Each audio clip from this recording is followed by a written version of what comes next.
ডালপুরি বেলার সময় পুর কি আপনারও বেরিয়ে আসে? চিন্তা করবেন না, আজ আমি দেখাবো এমন কিছু টিপস যা মেনে বানালে আপনারও ডালপুরি কিন্তু একটাও ফাটবে না। সারা রাত আমি ছোলার ডাল ভিজিয়ে রেখেছিলাম।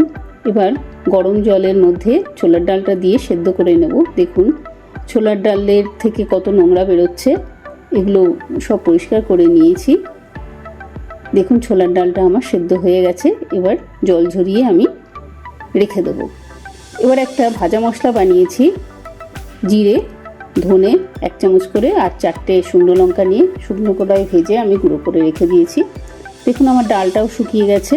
একটা মিক্সার জারে নিয়ে 4টে কাঁচা লঙ্কা, 1 ইঞ্চি আদা দিয়ে ভালো করে বেটে আমি রেখে দিয়েছি একটা বোলের মধ্যে। এর মধ্যে 2 চামচ চিনি গুঁড়ো, রেগুলার নুন 1/2 চামচ আর 1/2 চামচ বিট লবণ আর যে ভাজা মশলাটা করে রেখেছিলাম 2 চামচ ভাজা মশলা দিয়ে ভালো করে মেশাবো। বাটার সময় অনেকেই এর মধ্যে রসুন দেয় একটু, আমি দিইনি। দেখুন আমার মাখা মেশানো হয়ে গেছে। এবার ময়দা মাখবো। ময়দার মধ্যে আমি কিছুই দিইনি, একটু নুন দিয়েছি আর প্লেন ঘরে থাকা ঠান্ডা জল দিয়ে আমি মাখবো। একটু নরম করে মাখবো। এখন কিন্তু আমি তেল দিইনি। মাখা হলে 3 চামচ সর্ষের তেল দেব, দিয়ে ভালো করে ডলে ডলে মেশাতে হবে সর্ষের তেলটা। দেখুন আমার মেশানো হয়ে গেছে।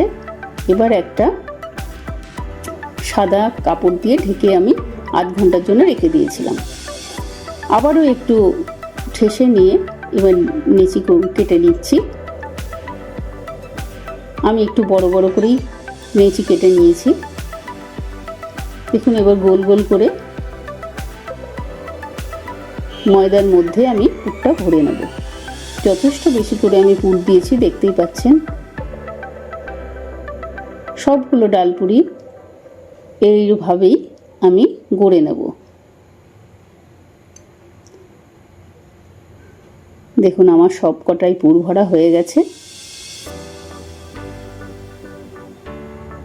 যাতে একে অপরের সাথে লেগে না যায় তার জন্য একটু সর্ষের তেল আবারও একটু মাখিয়ে অল্প করে নিয়ে মাখিয়ে নিচ্ছি। 10 মিনিট রেখে দেব রেস্টে। 10 মিনিট পর দেখুন আমি সামান্য একটু তেল দিয়ে বেলছি। এইভাবে ময়দা মাখলে একটা ডালপুরিও কিন্তু আপনার ফাটবে না। দেখুন একটা ডালপুরিও কিন্তু আমার ফাটছে না।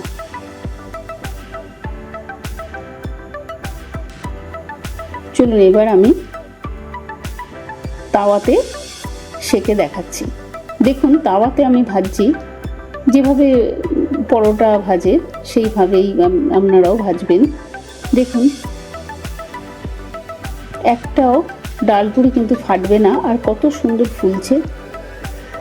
যারা অল্প তেলে খেতে ভালোবাসেন তারা এইভাবে ডালপুরি পুরো ছাঁকা তেলে না ভেজে এইভাবে ভেজেও খেতে পারেন। দেখুন কত সুন্দর ফুলছে। আপনারা এইভাবে ময়দা মেখে করবেন, দেখবেন একটা ডালপুরিও আপনাদেরও ফাটবে না। এবার চলুন আমি তেলে ভেজে দেখাই। দেখুন তেলেও কত সুন্দর ফুলছে।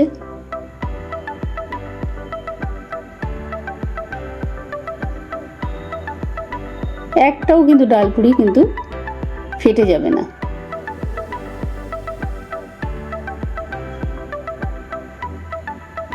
চলুন এবার সার্ভ করি। যদি আমার এই রেসিপিটি ভালো লেগে থাকে তাহলে লাইক, কমেন্ট, শেয়ার করে আমার পাশে থাকবেন। বেল আইকনটা টিপে দেবেন। ভিডিওটি দেখার জন্য অনেক অনেক ধন্যবাদ। নমস্কার।